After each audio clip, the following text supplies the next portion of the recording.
त्यो दाम हो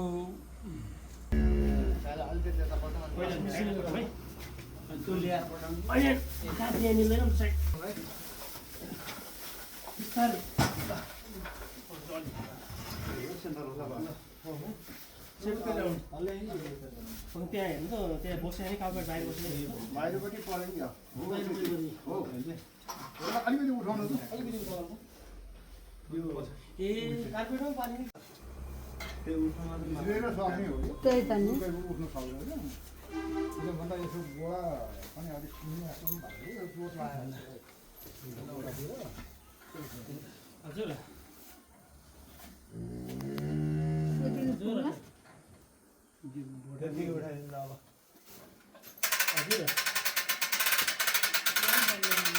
हजुर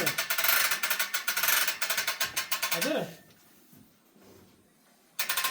म काममै छु हजुर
पछाडि फुटेको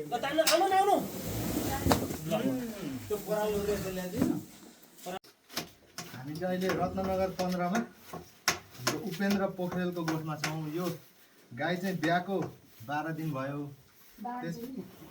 त्यसपछि हिजोदेखि चाहिँ यो गाई अब उहाँहरूलाई त थाहा छैन चिप्लेर लड्यो कि के भएर लड्यो, त्यसपछि बसे भयो, उठ्न सकेन भन्ने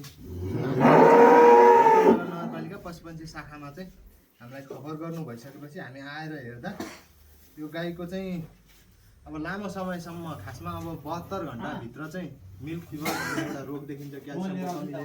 तर लामो समयसम्म चाहिँ धेरै दुध दिने पशुहरूमा चाहिँ क्याल्सियमकै कमीको कारणले डाउनर काउ सिन्ड्रोम भन्ने अर्को यही क्याल्सियमको चाहिँ लङ टर्म क्रोनिक डेफिसियन्सी हुँदाखेरि चाहिँ यो अवस्था देखिन्छ। र यसलाई चाहिँ हामीले यत्तिकै उपचार गरेर सलाइन चढाएर थाइकल चढाएर कुनै पनि हालतमा चाहिँ अहिलेसम्म उठेका कतै पनि चाहिँ त्यस्ता उदाहरणहरू छैनन्। महिनौसम्म थला परेर मरेका चाहिँ धेरै गाईहरूको चाहिँ समस्या सुन्नमा आउँछ। त्यसले गर्दाखेरि यसलाई चाहिँ यो हाम्रो काउ लिफ्टिङ मेसिन भन्छ। हामीले गत वर्ष मात्रै रत्ननगर नगरपालिकाले चाहिँ पशुपन्छी शाखामा 2टा यो काउ लिफ्टिङ मेसिन ल्याइसकेपछि ल्याए पश्चात धेरै जस्तो गाईहरूको जहाँ जहाँ चाहिँ समस्या आउँछन् यो किसिमको त्यो समस्याहरू हल गर्न चाहिँ हामी आफै त्यहाँ पुगेर यो गाईलाई उठाउन सफल भएका छौँ र सबै जस्ता यो मेसिनले उठाएका गाईहरू सबै जस्तो नै बाँचेर उत्पादनमा आएको चाहिँ हामीले पाएका छौँ। तसर्थ यहाँहरूले पनि अब रत्नगर क्षेत्रभित्र यस्तो समस्या आइपरेमा चाहिँ पशुपन्छी शाखालाई खबर गरेर चाहिँ यो आफ्नो पशुधन सुरक्षित राख्नमा चाहिँ यहाँहरू सम्पूर्णमा हार्दिक अनुरोध गर्दै अब यो विचार भनेकै यही नै हो भन्ने कुरा चाहिँ हजुरहरूलाई जानकारी गराउन चाहन्छौँ। गाईको विषयमा चाहिँ यो समस्या आउन नदिनको लागि समस्या त आउँछ, यो समस्या आउनै नदिनको लागि चाहिँ कृषक जति पनि आमा बुवा दाजुभाइ दिदीबहिनीहरूले चाहिँ के गर्नु पर्यो भनेदेखि हाम्रो पालन पद्धतिलाई अलिकति थप व्यवस्थित बनाउनु जरुरी छ।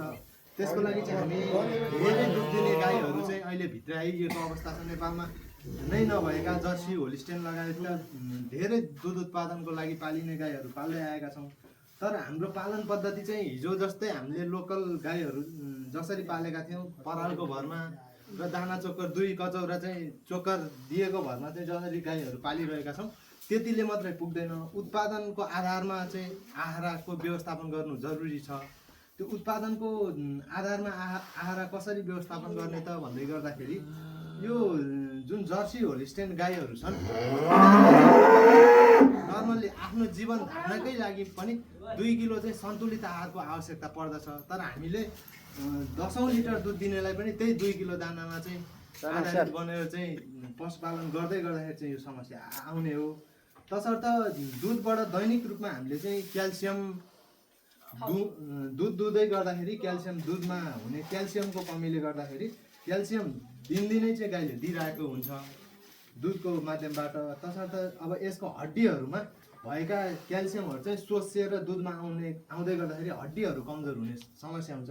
त्यसले गर्दा थप क्याल्सियम यो अब बाँच्नको लागि 2 किलो आहारा र 10 लिटरसम्म दुध दिनेको लागि थप 2 किलो गरेर 4 किलो दाना चाहिँ यिनीहरूलाई सन्तुलित रूपमा सधैँ चाहिँ हामीले दिने गऱ्यौँ भनेदेखि यस्ता दुधमा पशुहरूमा यो बस्ने खालको बसेपछि उठ्नै नसक्ने खालको हड्डीको जुन समस्या हुन्छ त्यो आउनबाट जोगाउन सकिन्छ। र तसर्थ ब्याउनुभन्दा अगाडि हामीले व्यथा लाग्नुभन्दा अगाडि एउटा चाहिँ जेल क्याल्सियम भनेर आउँछ जुन चाहिँ इन्स्ट्यान्ट आयोनिक फर्ममा हुन्छ जुन चाहिँ डाइरेक्ट रगतमा गएर चाहिँ यो ब्याइसकेपछि आउने समस्याहरूबाट चाहिँ जोगाउन सकिन्छ क्याल्सियम।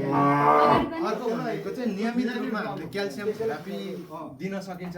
त्यो भनेको चाहिँ ब्याइसकेपछि लैना गाईहरूमा चाहिँ कमसेकम पनि दैनिक 100 ml को दरले चाहिँ क्याल्सियम प्रोभाइड गर्न सक्यौँ भनेदेखि चाहिँ यस्ता समस्याहरूबाट चाहिँ पशुवस्तुलाई चाहिँ बस्ने समस्याबाट जोगाउन सकिन्छ।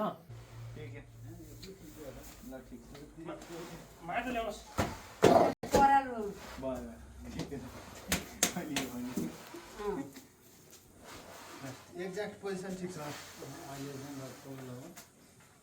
हाम्रो डाक्टर सुन्दर बस्नेत हुनुहुन्छ यहाँ लगभग होइन धेरै राम्रो छ कि हाम्रो हरिलाल दागी सुन्नुहोस् सर, तपाईँलाई नै